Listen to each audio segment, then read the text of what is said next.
version of my journal. I'm Stephanie Rivers. Come on into the conversation. I am multicasting on several platforms.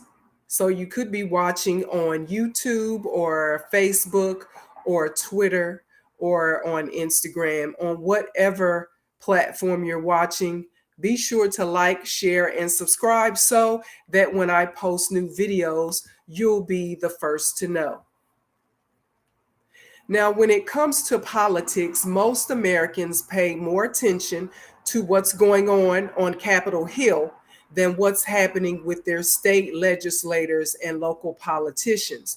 That's a big mistake because oftentimes decisions made on the state level have a bigger impact on the everyday lives of voters.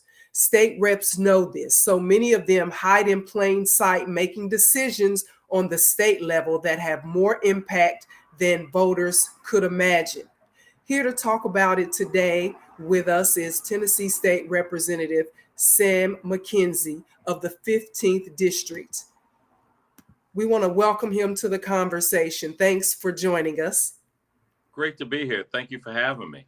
No problem. So let's jump right into it because I know you've got another engagement.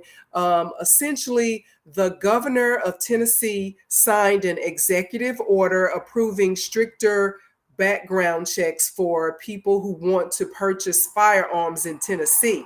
Now, this came after the Republican-led Tennessee legislature refused to address the issue even after the school shooting that left 4 people dead a few weeks ago.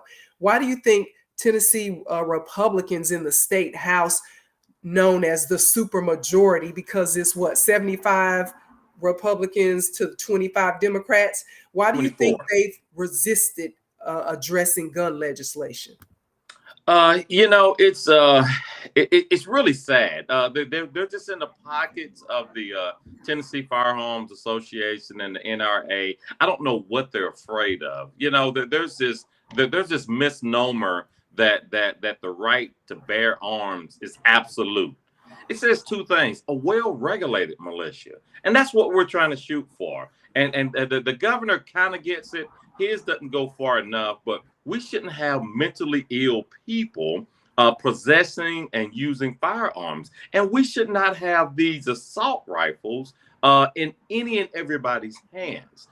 We need to regulate that. So they've got it wrong. They're going to be on the wrong side of history. And the governor's hands are tied. It's unfortunate that he tried to do a piece and he tried to ask us to do additional measures as far as calling of a special session, and the Republican supermajority is resisting that. It really is unfortunate. So you mentioned, is it called a red flag law, whereby if someone is suspected of, or I guess there has to be evidence that they would hurt themselves or someone else, and they already have access or ownership of a firearm, then you can take it from them or put them or separate them from the weapons. That's absolutely right. And it's a process. It is a process. They have to prove themselves really from either a previous issue or some mental anxiety, some folks with true mental issues. They need to be separated from their weapons for a period of time until they can prove themselves. And I hate to use the word worthy, but prove themselves able to safely possess this firearms. We are developing weapons of mass destruction that we're putting in the common user's hands. These are militaristic type weapons. If you saw what happened at the Covenant School, where those 3 young kids and 3 adults were brutally, savagely murdered, that person had a mental issue. It's documented. We need to be able to say, in her case, if her family or her friends saw this, you can call it a red flag law, you can call it an order of protection, but whatever it is, once we prove that this person should not have these type weapons, law enforcement needs to be able to come into their residents and have these things taken away for a period of time. Now it was. It seems like and you were. I apologize. You were saying when I mentioned the balance of power. Is it 75 Republicans and 25? It's 75 Republicans and 24 in the House. So there's Oh, okay. 99 House of Representative members in the Senate in the state of Tennessee. Out of a total of 33, there are only 6 Democrats and 27 Republicans. So in both houses and the executive branch, they have all the power. If we stood up and walked out the room, they could do business as usual. And that's really where we have to attack and make Tennessee a little bluer. And I guess that's, when you had the Tennessee three, that would be Representative Justin Jones, Justin Pearson, and Gloria Johnson, when they felt they were living what you just said, and they knew that no matter what protocol they went through, the Republicans had the power to not bring the issue of addressing the gun legislation to the floor. They joined a protest, some say led the protest on the state house, and they were subsequently voted on to be expelled. They were expelled, or two of them, the Tennessee two, the two black men basically were expelled, and they voted to keep the white legislator, Gloria Johnson. That led to national media attention and to people calling Republicans racist. And I was one of those people. During a secretly recorded audio of Tennessee state Republicans discussing the backlash over the vote. Your name was mentioned as one of the Democrats who called them out as racist for the vote. Was that true or not true? Did you hear the entirety of that recorded audio? I did. It was. I tell folks it was the ramblings of a few mad men. It was absolutely false, and I challenged them. I charged Jason Zachary, who's from my home county. I challenged him to this day. Find a piece of footage. Find a quote in a print journal where I, Sam McKenzie, has referred to any member of the state GOP or anybody period as racist, or I've never referred to the GOP as a racist organization. I am intentional about not doing that because it takes all the air out of a conversation. And what I want to do is make life better for all Tennesseans. So when you go there, that's your trump card, and there's nowhere else to go from that. So the man blatantly lied on me, and he did it for a reason. He brought my name into the conversation because I've been trying to build bridges. Unfortunately, the Tennessee three, they were so frustrated. We are frustrated in committees, which is where you should hash out all of these issues. Our voices were silenced. We had our microphones consistently cut off when we're talking about major issues. They're trying to get rid of divisive concepts, CRT, critical race theory, in our institutions of higher learning. They're trying to bring guns into classrooms. They're trying to totally do away with women's reproductive rights, the right of a woman to decide how her body is to be treated. Totally do away with them. So, and they're going to win. They're going to win the argument because they have a supermajority. But all we want to be able to do is to talk about that. And that's what sent those 3 representatives to the well, to what we call the well, the speaker's podium at that point. They were just sick and tired of being sick and tired. And their mics were actually cut off prior to going to the well. So, it was a rules violation. And I'm all about rules. They should have had some sanction. Something happened to them, but to have them expelled was draconian. It was absolutely the wrong thing to do and an embarrassment to that party. And that's why he was angry. He's mad because they have egg on their face and they've shown themselves to be what they've been the entire time, a bunch of bullies. So, and I certainly get what you say when you talk about trying to meet people where they are, not name calling, because that kind of ends the conversation. Even if they keep talking, they mentally have checked out. I get it. But why, in your opinion, do white people do racist things, but then are so shocked when you call them the behavior that they exhibit? Why is that? If I had that answer, I'd be probably a wealthy man. You're absolutely right. That's exactly, they're shocked and surprised. What I said. So he came back and fixed his quote, he thought, but he really didn't.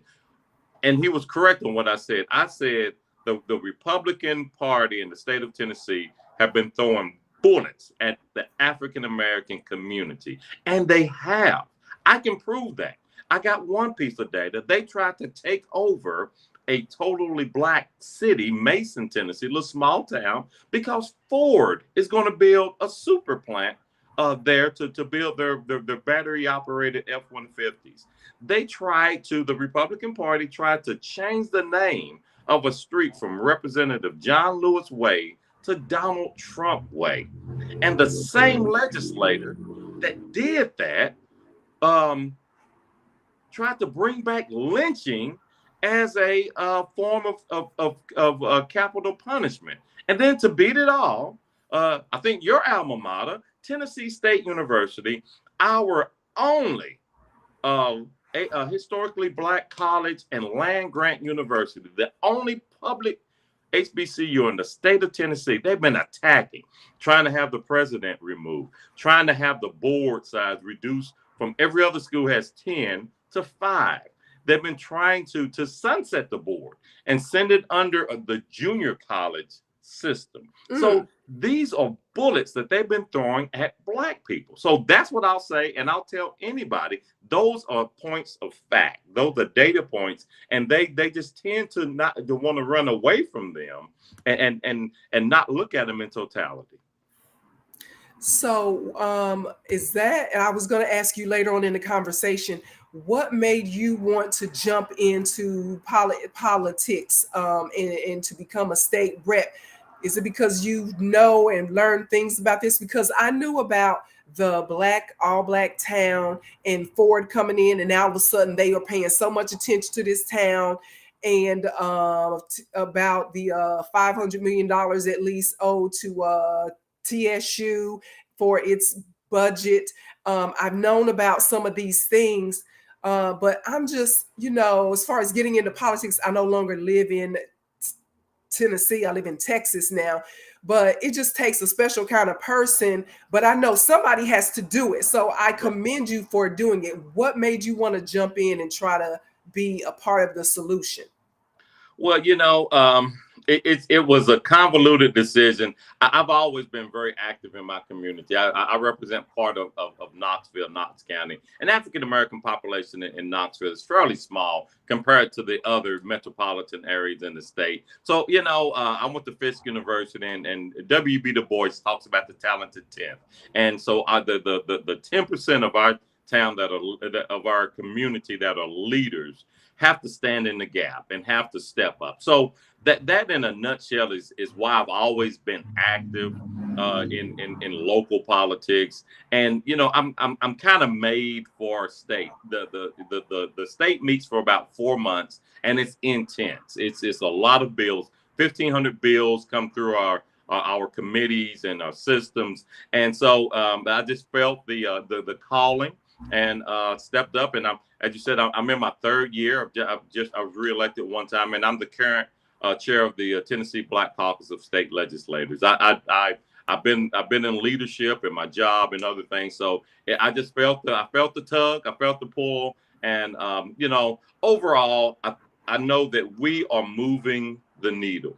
The pendulum is changing. Light has shined on the Tennessee General Assembly, and we're going to change some things. We're going to elect some people that are more reasonable minded than the current crop of folks we have, at least on the other side of the aisle. There's about a third of them, I think, that although they vote as a block, if we broke this supermajority, I think things would get better. But right now, it's a pretty bad situation as far as our ability to represent our constituents.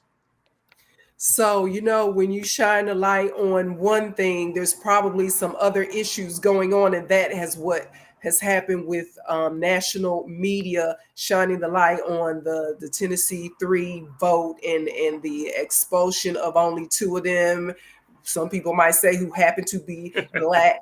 Yes. Um, Yes. but now after that, we learned that after, trying to kick people out from being voted by their constituency for a simple infraction, the Tennessee House Speaker, Cameron Sexton, had to admit that he and his family live in Nashville, even though he represents District 25, that's 2 hours from Nashville, near Crossville.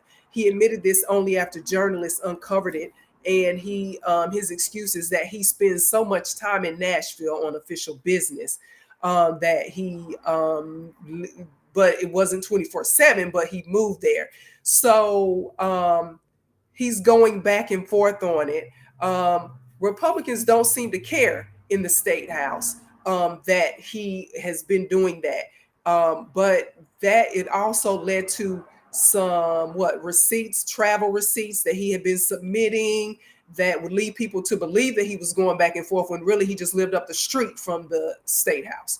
So how can 25 or 24 Democrats hold Sexton accountable when he is a part of the supermajority and that is blocking him from being held accountable? Well, that knife cuts both ways. So we have to do that. They're in the supermajority, but the rules apply. They kicked three of my colleagues, or they tried to kick three of my colleagues out, and successfully kicked the two young African American brothers out. And so the rules apply to the Speaker of the House as well. We've had speakers of the House from West Tennessee, East Tennessee, Middle Tennessee. When they take the job, they know it takes a lot, but he represents 70,000 people in the Crossville area. And he needs to be there to hear their concerns, to go to church with them, to bank with them, to get his hair cut with them, as well as going to Nashville for those 4 months and take care of the business of the great state of Tennessee. It's his job, it's his duty. He has to do it. But as you say, it seems like the evidence is mounting up against him. And the people of his district should be the ones calling for him to represent and to live in the community that he represents. It's tough. I drive across the plateau almost every week to come to Nashville, and so, but it's a commitment. It's what we do. And to be quite honest, when you're the Speaker of the House, you're chauffeured to and from. So it's not like me having to drive my own vehicle. There's a state vehicle that takes him where he needs to go. So it's the calling and it's the rules. So if you're going to break the rules, you have to comply with the rules if you're going to hold other folks accountable. But I want to say one thing about that. Those three members, Gloria and the two Justin Jones and Justin Pearson, they broke a rule. It was a clear rules violation. And if you ask all three of them, they said they understood. So should there have been some penalty basic for it? Yes. But I tell you, every day we're in session, some member breaks a rule. You're not supposed to come to the well. We've all gone to the well without being invited. You're not supposed to carry a weapon. There are several members that we know walk into that chamber strapped. So we know rules are broken at every session. But what I equate what the three of them did was I officiate football. And so if you have a simple offsides penalty, which is normally a 5-yard penalty, you have a referee that kicks them out the game and say, you can't play the rest of the year. The penalty did not meet the rules violation. No laws were broken. A simple rules violation. They should have had their hands slapped, and then we just move on with the order of the day or the business of the day. At the end of that session, we achieved everything that we had on our docket to achieve.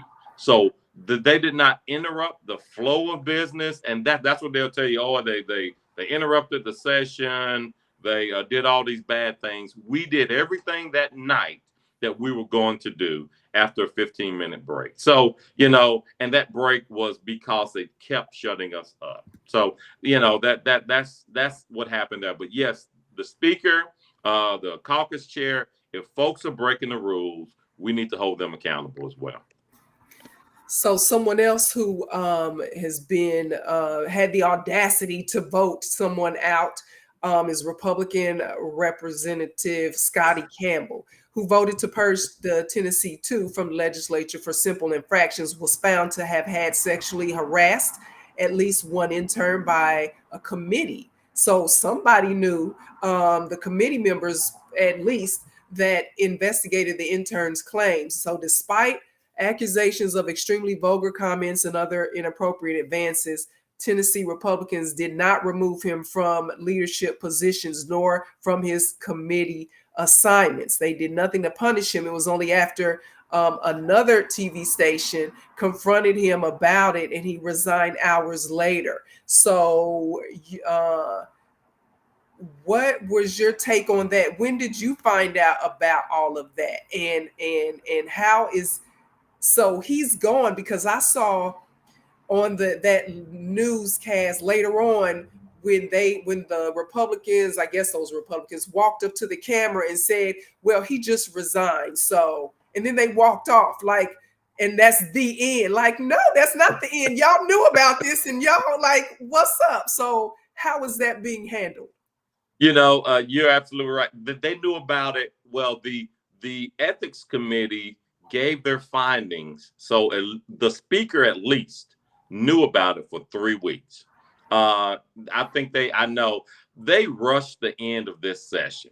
Normally our sessions end at the end of April or a week or two into May. We're generally finished by Mother's Day, but in a year like this one with so many bills, it generally will go into May. They ended that session last week because they knew these things were mounting. So they wanted to keep that big lump under the carpet, buried until the session was done. But, some investigative journalism found out. And I found out about it. We broke for lunch. And we all went and grabbed a bite to eat. And we came back. When I came back in the chamber, someone said Scotty Campbell has resigned. And I looked up, we have a board with all of our names, and Scotty Campbell's name was nowhere to be found on that board. He was there in the morning. He obviously did not know that he was going to be asked to resign, forced to resign. He did not. This was not a voluntary thing. And in fact, I'll say rumor has it, because I wasn't there, that his Republican colleagues said that we were going to push to have him kicked out, and that never happened. We're not petty like they're petty. This was a major infraction, and he should have resigned. But that should have come from the ethics committee and from his leadership.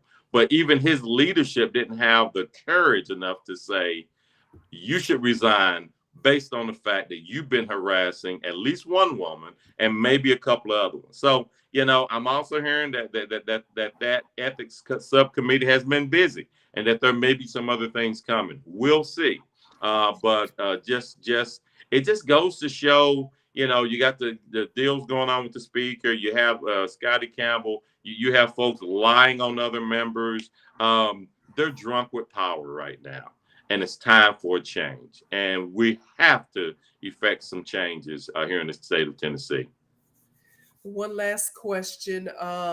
When did you become aware, or I guess everybody knows now, about the Tennessee legislature not giving the promised or the official financial support to Tennessee State University for its operating budget that it promised 111 years ago, to the tune of about $500 million. What is being done, if anything, because people on the street are talking about it, but it's like it continues to not be addressed by the legislature. What's happening with that? Well, it has been partially addressed by the legislature. My father went to Tennessee State in 1953 and graduated in 1957. Back then, the state of Tennessee was not giving Tennessee State or Tennessee A&I State University back then the proper amount of money. There are two land grant universities in the state of Tennessee: the University of Tennessee, Knoxville, which I happen to represent, and Tennessee State University. They had it in code that UT would get, and don't quote me on these dollars, but I'm pretty close. UT would get $6 for every $1 that Tennessee State got. Sounds unfair, okay, but that's the law, and that's the way it was supposed to happen. The state legislature and the governor would withhold that one out of every $6 or out of every $7 to Tennessee State. And so they convened, that they finally, Representative Harold Love, who's a graduate, convened a subcommittee that did a summer study that took a deep dive. Okay, what can we prove? And with that one out of every $6 ramped up to where we are today, the number is really close to $1 billion. That much money was withheld from Tennessee State University. So they hashed around and agreed on a $500 million number. Don't quote me on how they got there, but that's the number that kind of came out of committee. And the governor in last year's budget gave Tennessee State direct appropriation of $250 million toward that back debt. So I'll say we're halfway there, but I'm really wanting to push for a little more than that. The governor didn't put any monies in this year's budget, which is another, I would say, attack on TSU, because that money can be well utilized. Tennessee State have a lot of antiquated dormitories that need to be upgraded.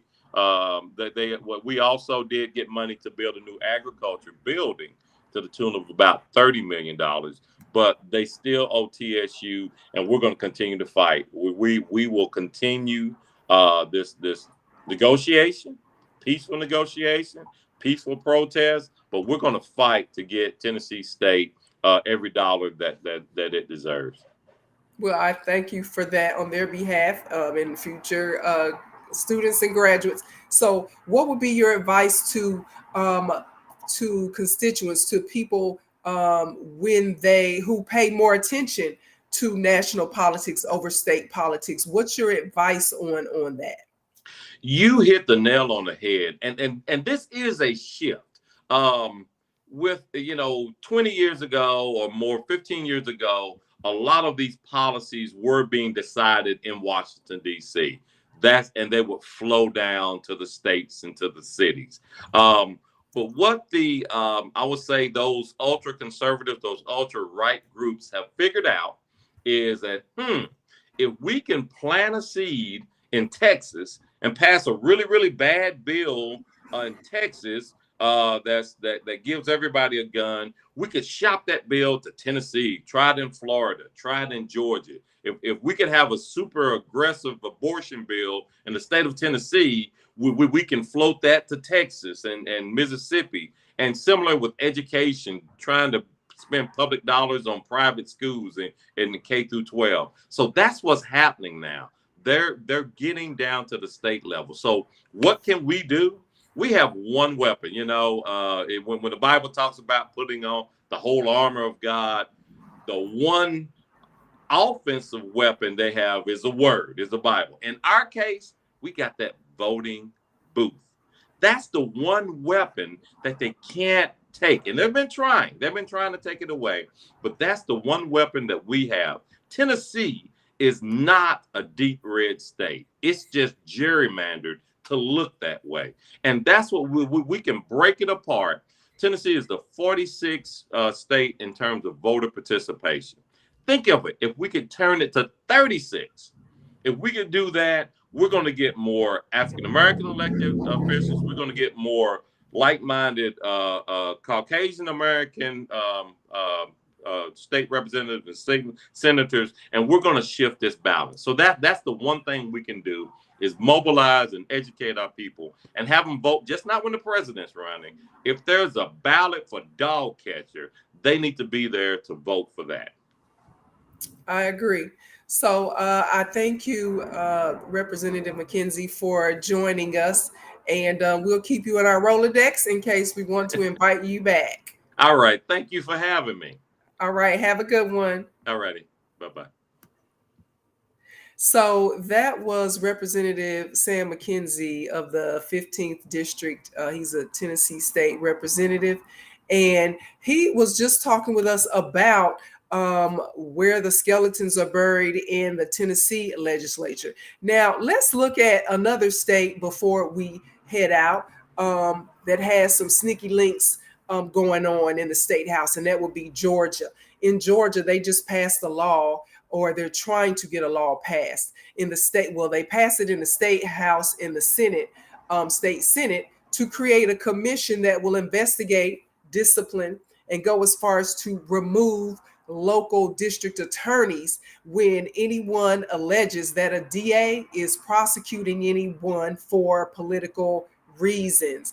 Now, this law was created as a way to intimidate local DAs. It specifically was created to intimidate Fulton County DA Fannie Lewis. Now, her office is investigating Donald Trump when he was president, and he made that infamous phone call to Georgia state election officials. I'm trying to pull up her information so I can show you her name.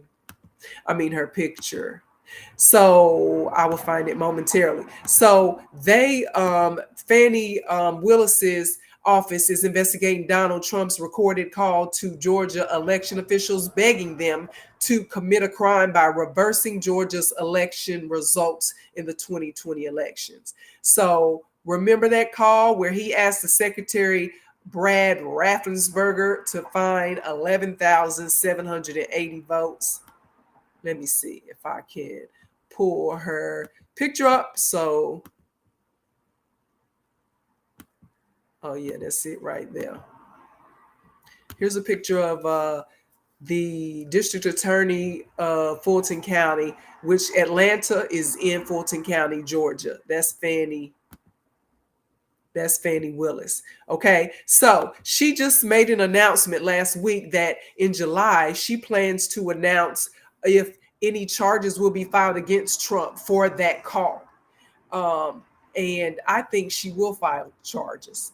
And state legislators think she will file charges. And that's why they created this bogus law.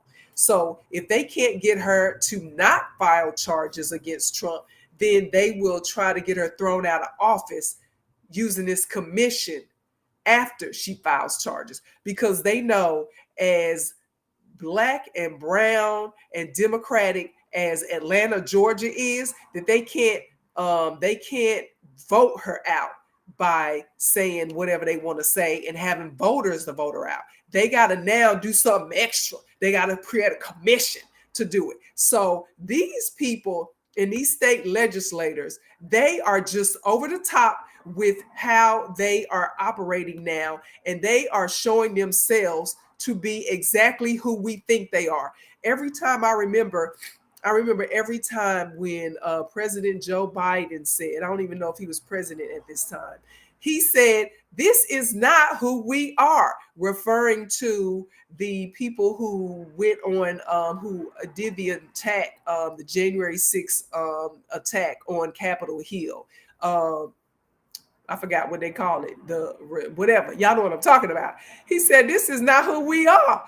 In fact, bro, this is who y'all are. This is what y'all do. When you can't have your way, you throw a tantrum. You act like animals. You climb walls. You break stuff. You threaten people's lives. You pull guns on people." So this is who you are. And when that doesn't work, then you come up with a commission that's going to do what you couldn't do with all those other tactics. So if you haven't already, be sure to like, share, and subscribe so that when I post new videos, you will be the first to know. Now, the only thing standing between the law going into effect and getting thrown out as trash is the governor's signature. So who is the governor? Sorry, I'm a little stuffy right now. So the governor of is Brian Kemp. Now, if you remember, Brian Kemp, before he was elected governor, he was the Secretary of State. And this governor, before he was governor and was the Secretary of State, is the same person who invalidated the registration of tens of thousands of voters who probably would have voted for his opponent, Stacey Abrams. Remember her? So this dude is not above cheating if he thinks it'll get him another term in office. So what we need to do is, if you know anybody who lives in Georgia or you live in Georgia, please share this video. Have them call the Georgia State House and call Governor Brian Kemp and tell him do not allow this law to pass. Let them know that you don't want this law you don't want this commission in existence. The phone number to call the Georgia State House is 404 I'm sorry. Let me start again. 404-656-1776. 1776, huh? 404-656-1776. And tell Governor Brian Kemp to vote to veto, to not sign that legislation that would create this commission that would browbeat local DAs into submission. Okay. Even though Trump is in the middle of a defamation case right now that claims that he defamed one of the women who he credibly, allegedly raped. Even though the Manhattan DA charged Trump with 34, not 2, not 3, but 34 felony counts of filing false business records that included paying hush money to a prostitute, he still has people willing to throw themselves in front of a train on his behalf, y'all. I just don't get it. But it's not for me to get. And sometimes crazy, you don't understand crazy. You ain't never gonna understand crazy. So you just gotta be prepared for it and move on with your life. So some of those people who are willing to throw themselves in front of a train are Georgia state legislators who create rules to protect this credibly alleged criminal. Okay. If Georgia is allowed to put this law into effect, Republicans can force local DAs to aggressively prosecute people who want to get abortions and medical professionals who might try to help them. Excuse me. We can't sleep on state politicians any longer. When we do, it's like securing the front door, but leaving your back door open. What's the point? You got to pay attention to both, okay? Georgia state legislators are not the only people, the only state legislators who are doing this, making these kind of rules and regulations, okay, that will affect you. And a lot of them you voted them into office and other people vote them into office when they could give less than about you and what should be put in place for your improvement in your life. Okay, they're there on their own personal agenda and they don't care if it's to your demise at all.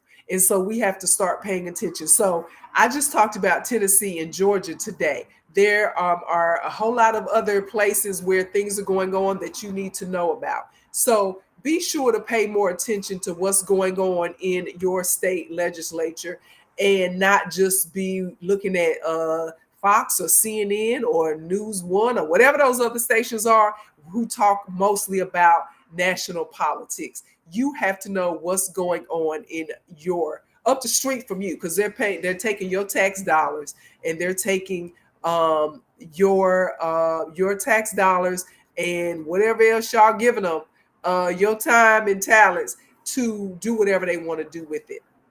So that's it for now. To find out more about the things that I care about, you can go to the written version of my journal. That's at eurweb.com.